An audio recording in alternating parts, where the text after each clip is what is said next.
What compels a community to vanish? Not with a bang, but with the chilling efficiency of a page torn from a ledger. What unseen hand can reach into the annals of existence and erase a town? Good evening, listeners of WAZRD 730 AM. This is Elliot Graves, broadcasting live from Akron, Ohio. It is 11:47 p.m. on Thursday, October 22nd, 1953. A crisp autumn air has settled over our city, carrying the scent of fallen leaves and the distant, melancholic whistle of a late-night train, a sound that seems to echo the very essence of journeys into the unknown. Tonight, the moon hangs like a silver coin in a velvet sky, a silent witness to the stories that unfold under the cloak of darkness. You are tuned to the Midnight Signal, where we illuminate what others prefer to leave in darkness. Tonight, our journey takes us to the arid plains of Nevada, to a story unearthed from a collection of recently discovered documents dated 1951. These papers speak of a clandestine operation, codenamed Project Nightfall, and the unsettling fate of a small mining town, a town that, according to these records, was systematically expunged from maps, from records, from memory itself. Our primary source, a letter penned by a man claiming to be a former participant, arrived at our station just days ago, its contents as chilling as the desert wind. Before we delve into the disquieting details of Project Nightfall, I wish to extend an invitation. The Midnight Signal is establishing the Society of Midnight Observers. We seek 1,000 founding members, individuals like yourselves, dedicated to preserving the accounts of phenomena that official narratives often dismiss or deliberately obscure. The documents I hold tonight, detailing the erasure of an American town, were preserved by someone who understood that some truths must be shielded from the forces that seek to bury them. Perhaps you too have encountered a story that defies easy explanation, a fragment of a truth that whispers from the shadowed corners of history. If so, I urge you to write to us here at WZRD 730 AM, Post Office Box 1953, Akron, Ohio. Your testimony is vital, for it is in the collection of these seemingly isolated incidents that a larger, often unsettling, pattern may emerge. Some truths, after all, only find their voice after midnight. Let us turn our attention to the state of Nevada, specifically to the year 1951. The Korean War rages overseas, casting a long shadow over the American psyche. Here at home, the fear of communism fuels the fervor of McCarthyism, and the hum of progress is often intertwined with the low thrum of Cold War paranoia. It was in this climate of heightened secrecy and burgeoning technological ambition that Project Nightfall was allegedly conceived. Our primary source material, a series of typed memoranda, heavily redacted in places, and a harrowing personal letter, points to a small, isolated mining community named Ethelberg, nestled in a desolate valley in central Nevada. According to census records from 1950, Ethelberg was home to just over 300 souls, a town built on the dwindling promise of silver ore. Its existence, like so many small settlements of the era, was a testament to human tenacity in the face of an unforgiving landscape. We read of the Henderson's Diner, the only eatery for 50 miles, of old Mr. Abernathy, the postmaster who also ran the general store, of the children whose laughter echoed in the single-room schoolhouse yard. The documents suggest that Ethelberg, for reasons yet unclear, became the focal point of a covert military operation. The letter, penned by a man identifying himself only as Operator X, speaks of frequencies of suppression and a meticulously planned relocation protocol. The official narrative, or rather the lack of one, is perhaps the most disturbing aspect. By late 1951, Ethelberg, Nevada seems to have simply ceased to be. No record of disaster, no news of abandonment, just a void. Why would a town, however small, be methodically erased? What experiment, what discovery, what threat could necessitate such a drastic and silent measure? These are the questions that lie at the heart of tonight's transmission. The initial documents concerning Project Nightfall are stark and clinical, bearing the impersonal stamp of military bureaucracy, yet they crackle with an undercurrent of the extraordinary. One memorandum, dated March 12, 1951, and marked Top Secret, Eyes Only, outlines the objectives for a Field Test Area Designation Sector Gamma 7. It speaks of evaluating advanced psychoacoustic deterrence and population compliance studies. The town of Ethelberg is not explicitly named in this particular document, but its geographical coordinates, when cross-referenced with older geological survey maps, align perfectly with the valley where the mining town once stood. This Operator X, whose trembling, almost frantic handwriting fills the pages of the personal letter we received, claims to have been a civilian contractor, a radio engineer seconded to the project. He writes, "They told us it was about national security, about developing non-lethal methods to control civil unrest should the Reds ever try anything on home soil. We were young, patriotic, or perhaps just naive. We built the towers, arrays of them, disguised as ordinary radio masts, ringing the valley where Ethelberg lay sleeping." He describes the technology with a layman's awe, yet with the chilling hindsight of one who has witnessed its application. It wasn't sound as you and I know it, Mr. Graves. It was a pressure, a silent hum that vibrated in your very bones. They called them lullaby frequencies. Supposedly, they could induce a state of calm, of suggestibility. But what we saw in Ethelberg, it was no lullaby. The historical context is crucial here. In the early 1950s, the United States government was indeed heavily invested in various forms of psychological research, some of it bordering on the ethically questionable, all under the umbrella of national security. The CIA's infamous MKUltra program, though officially initiated a couple of years later, had its conceptual roots in this period of intense Cold War experimentation.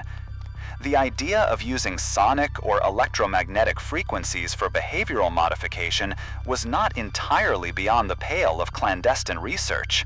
Operator X's letter continues, painting a picture of Ethelberg in the weeks leading up to its alleged erasure. He describes it as a typical, if somewhat struggling, frontier town. There was a resilience about Ethelberg, he writes. Old Man Hemlock still worked his claim, though everyone knew the silver was mostly gone.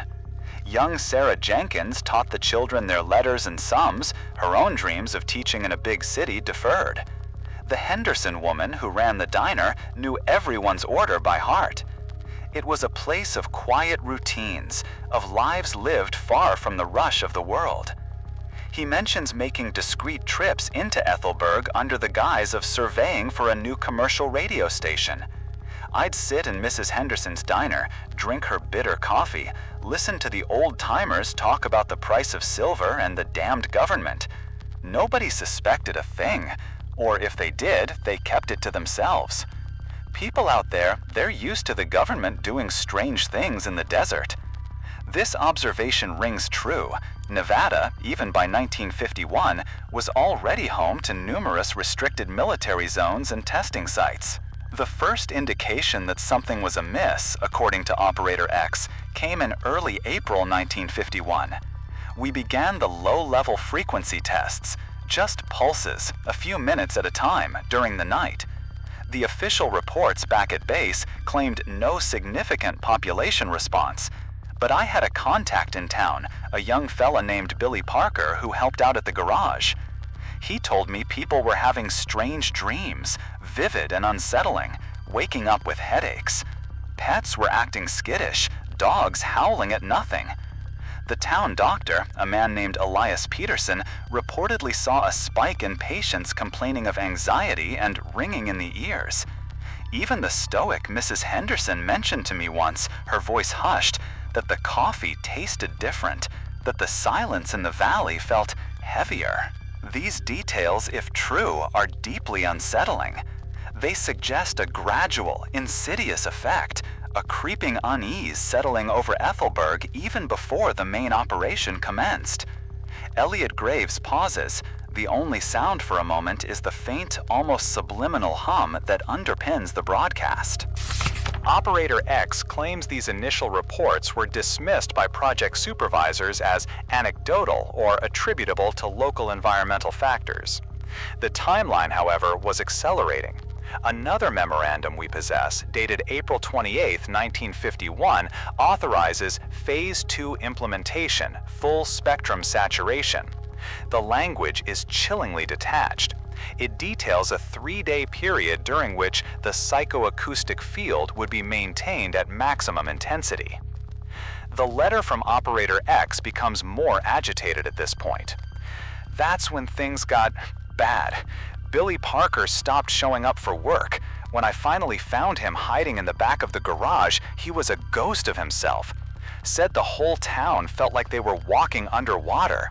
Said he kept forgetting things, simple things, like his own name for a moment, or what he was saying mid-sentence.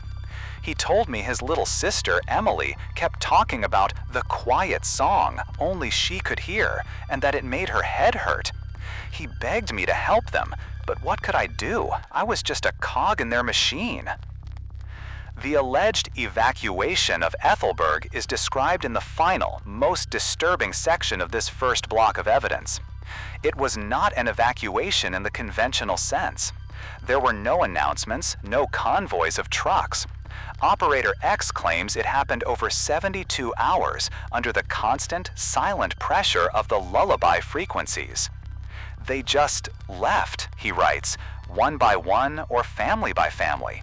Lights went out in houses and never came back on. The Hendersons' diner didn't open. The closed sign just hung there, gathering dust. I saw them, Mr. Graves, from my observation post on the ridge. Cars, old pickup trucks, heading out of the valley on the one dirt road, always heading east. No one looked back. Their faces were blank, like dolls. Even the children were unnervingly still. And then the military moved in. Not soldiers in uniform, but men in plain clothes in unmarked vehicles. They went through every building, taking things, burning things. By the third day, Ethelberg was empty, silent, like it had never been there at all. The final, chilling detail from this initial account. Operator X claims that within a week, road crews arrived and removed all signage pointing to Ethelberg. The dirt road leading into the valley was, he alleges, deliberately obscured, allowed to be reclaimed by the desert.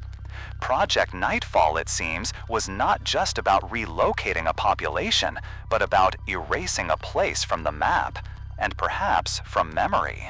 The account of Operator X is, on its own, a harrowing indictment. But as we at the Midnight Signal know, a single testimony, however compelling, must be corroborated. In the weeks since receiving his letter, our own quiet inquiries have unearthed further fragments, whispers that lend a disturbing credence to his claims.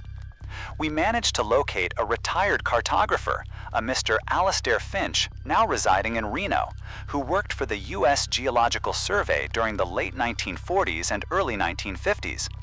Initially hesitant to speak, Mr. Finch eventually conceded, off the record, that he recalled a highly unusual directive in mid-1951. We were instructed to amend several existing survey maps of central Nevada, he told one of our researchers. Specifically, to remove all references, names, roads, even topographical markers, for a small valley and settlement. The official reason given was realignment due to newly designated restricted military airspace. But it was odd. We designated restricted zones before. We never wiped a place off the map entirely. Not like that. Mr. Finch could not or would not recall the name Ethelberg. It was just coordinates to us, he stated, a place to be forgotten. This corroborates a key aspect of Operator X's story, the deliberate alteration of official records. But what of the residents? 300 souls, including children like Emily Parker, cannot simply vanish without a trace, without someone somewhere asking questions. Our investigation led us to scattered, almost folkloric accounts from neighboring, though still distant, communities in Nevada from that period. An elderly woman in the small town of Tonopah, some 80 miles southwest of Ethelberg's supposed location, recalled a strange influx of dazed-looking folk passing through in the spring or early summer of 1951. They didn't stay long, she recounted, just bought gasoline, some canned goods, and moved on. Didn't talk much. Eyes had a vacant look to them. My husband, he ran the gas station back then, said it was like they were sleepwalking. She remembered one family specifically, a man, a woman, and 2 small children in a battered Ford pickup.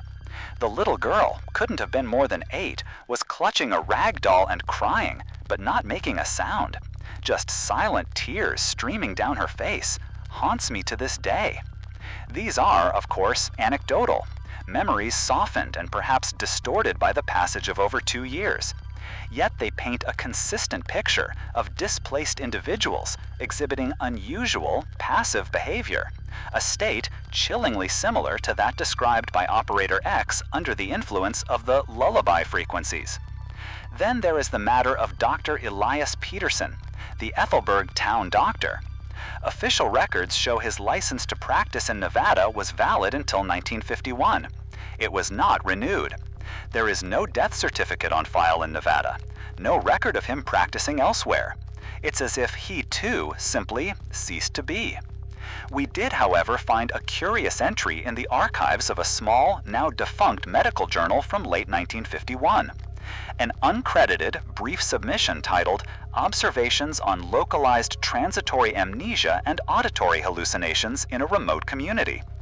It describes symptoms remarkably similar to those Billy Parker reported in Ethelberg: the forgetfulness, the ringing in the ears, the pervasive anxiety. The article offers no conclusions, only a series of bewildered questions. The publisher's address for correspondence? A P.O. box in Las Vegas, closed shortly after the journal's publication. One wonders if Dr. Peterson himself penned this desperate, anonymous cry for understanding before he, too, was silenced or relocated. The most tangible and perhaps most unsettling piece of new evidence comes not from a document, but from an object. Through a contact with an affinity for unusual government surplus, we acquired a piece of uncatalogued electronic equipment, allegedly salvaged from a decommissioned military research depot in the Nevada desert. It bears no manufacturer's markings, only a stenciled code, PN-TF Unit 7. PN for Project Nightfall, TF for Town Forgotten, or perhaps temporal frequency, or even, given the claims, thought field? We can only speculate. Our technicians here at WZRD, working with schematics that bear a faint resemblance to early radar and sonic ranging devices, have managed to partially power the unit. It emits no audible sound. However, when active, it generates a low-level electromagnetic field that, according to our instruments, fluctuates in a complex, repeating pattern.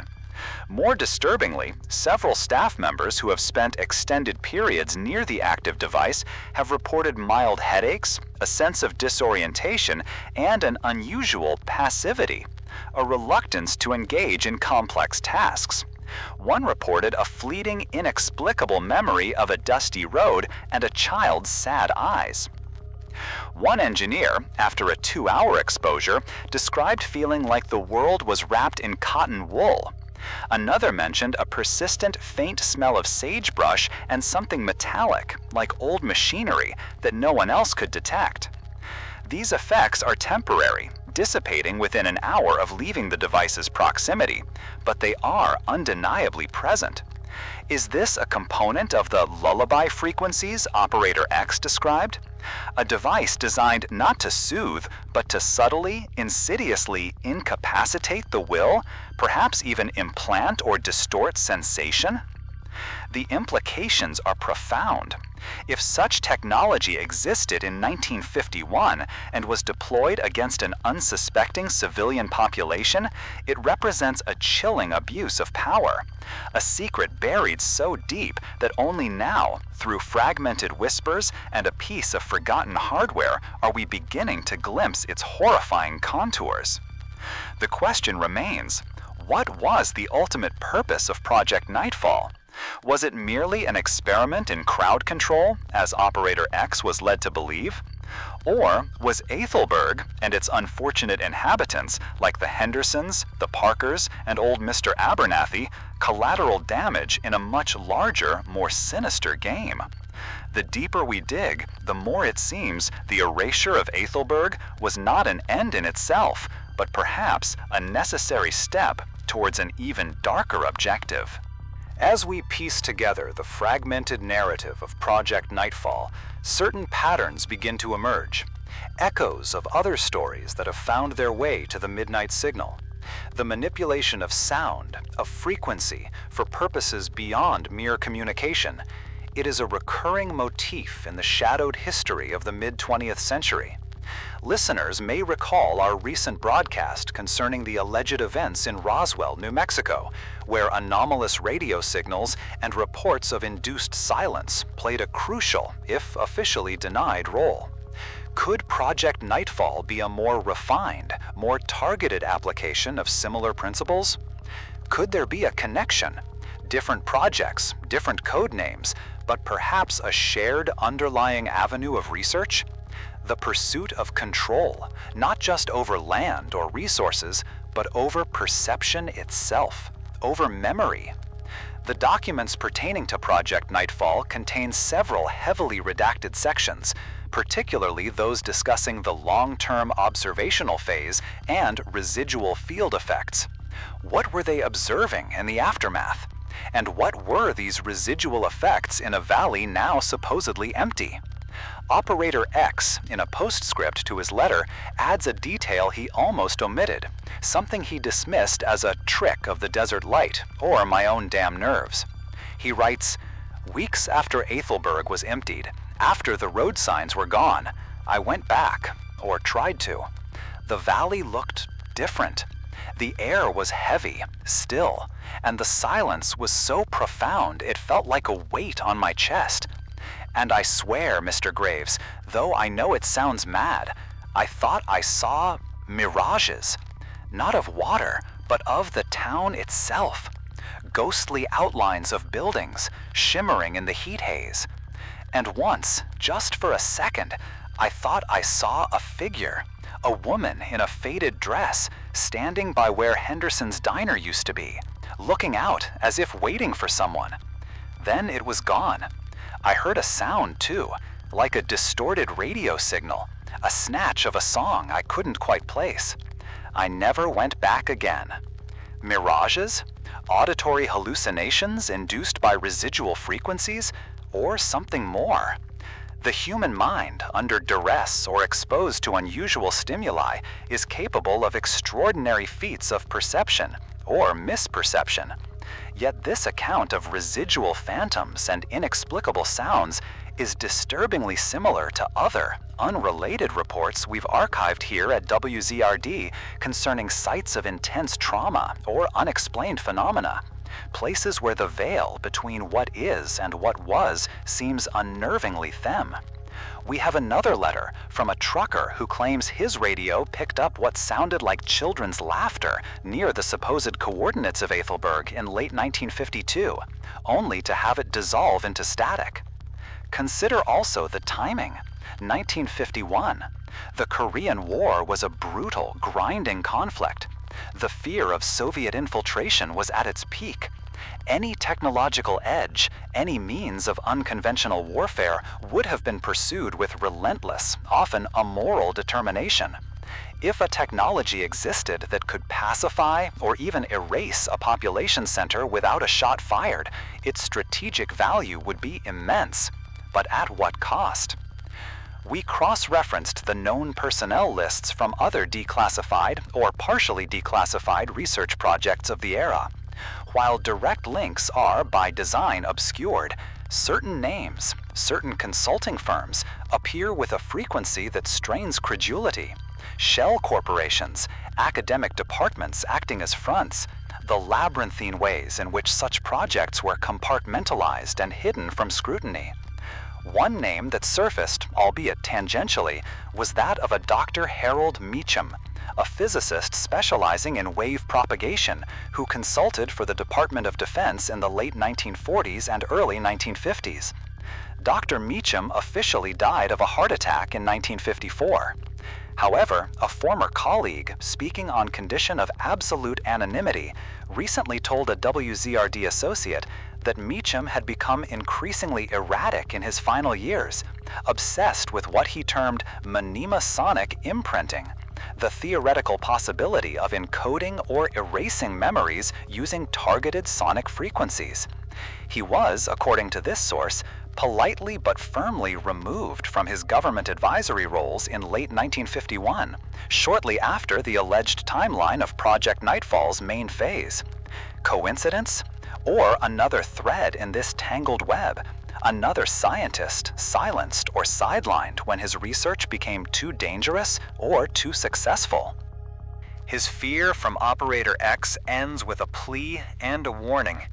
I don't know what happened to the people of Ethelberg.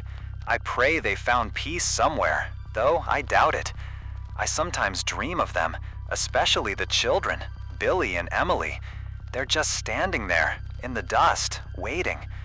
But the technology, Mr. Graves, the frequencies, I don't think they just dismantled it.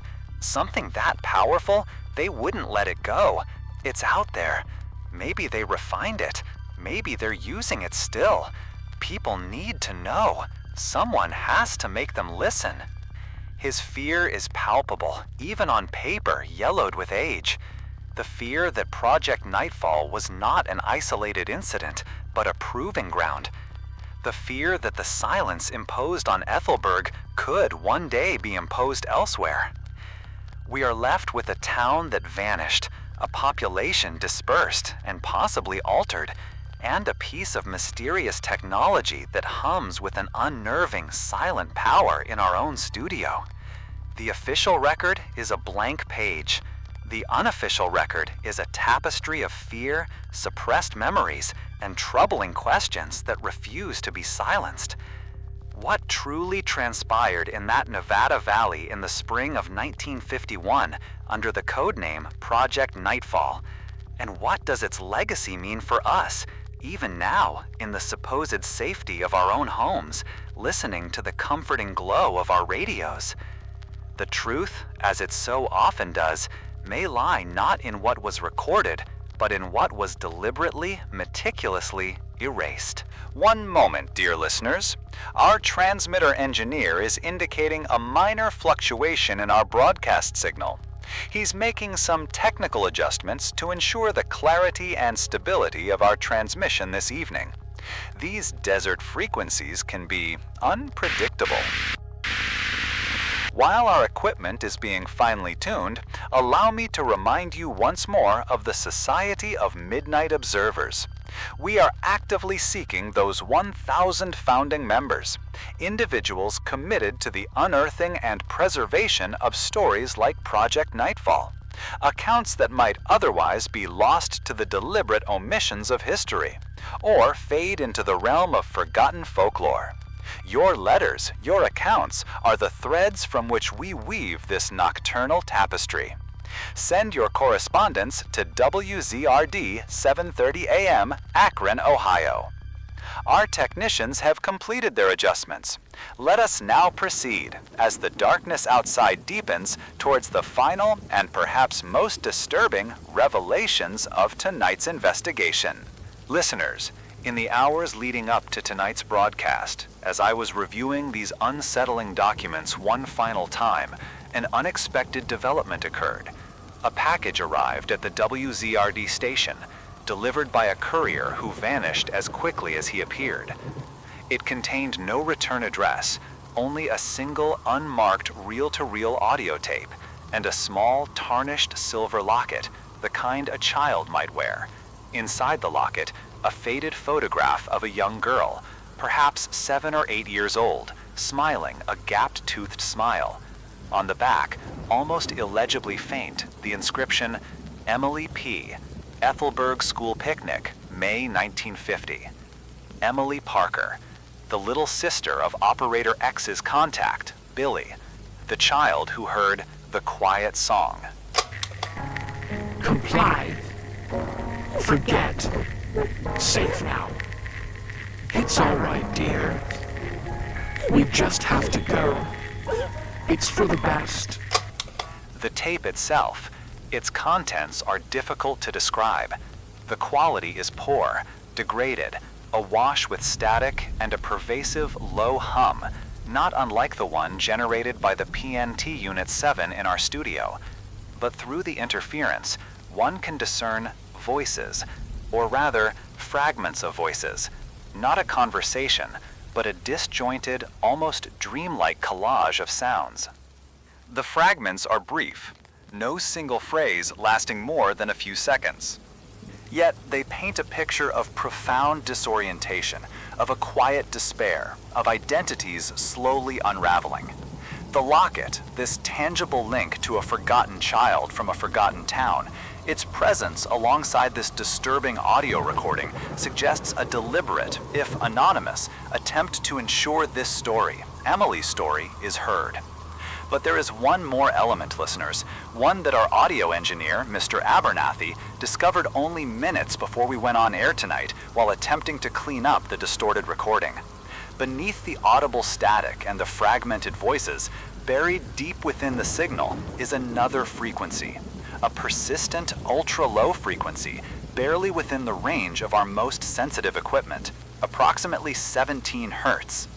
Now, for those unfamiliar, infrasound at such frequencies, while often inaudible, has been documented in some studies often conducted, I might add, by military research bodies, to induce feelings of unease, anxiety, profound sadness, and even, in some susceptible individuals, mild visual or auditory hallucinations. Some theorists even suggest prolonged exposure could lead to memory distortion or suggestibility. Is this the true nature of the lullaby frequencies? Not a gentle persuasion, but a pervasive, subliminal assault on the human psyche, designed to break down resistance, to induce a state of bewildered compliance, to make an entire town forget itself, its homes, its loved ones, and then be forgotten by the world? The tape ends abruptly. The locket offers no further clues. But the implication is chilling. Project Nightfall was not just about making a town disappear from maps. It may have been about reprogramming its very inhabitants, or at least rendering them incapable of recalling or resisting their own erasure. A silent coup against memory itself, conducted in the desolate heart of the American desert. The silences, it seems, were indeed manufactured, with a precision that is utterly terrifying. As our investigation into Project Nightfall draws to a close for tonight, we are left, as so often, with more questions than answers. What became of the 300 souls of Ethelberg, Nevada? Of the Hendersons? Of Billy and little Emily Parker? Of Dr. Peterson? Are they scattered, living lives shadowed by a past they cannot quite recall, haunted by a quiet song only they can almost remember? Or did they meet a darker, more final fate in that silent, irradiated valley? The hum from the device in our studio seems to mock our inquiries, a relic of a power we are only beginning to comprehend. The official silence surrounding Ethelberg is a void, a deliberate erasure. But truth, like desert flora, has a tenacious way of pushing through the driest, most barren ground. Perhaps the voices on that tape, the innocent face in that locket, are its first fragile shoots, a testament to lives that refuse to be entirely extinguished from the record. If memories can indeed be influenced, even suppressed, by unseen frequencies, by hidden technologies wielded by faceless entities, then what bulwark do we have against such manipulation? only perhaps the determination to question, to investigate, to remember those who have been silenced. I encourage you, our loyal listeners, to join the Society of Midnight Observers. Help us preserve these whispers from the void, these accounts that challenge the comfortable narratives. Send your letters, your own unexplained encounters to WZRD 7:30 AM, Akron, Ohio, Post Office Box 1953. For in the sharing of these stories, we keep the act of remembering alive. This is Elliot Graves, wishing you safety through the remaining hours of darkness until our next signal reaches you. Remember, some silences are not empty. They are merely waiting for the right frequency to be heard. Good night, listeners. Good night.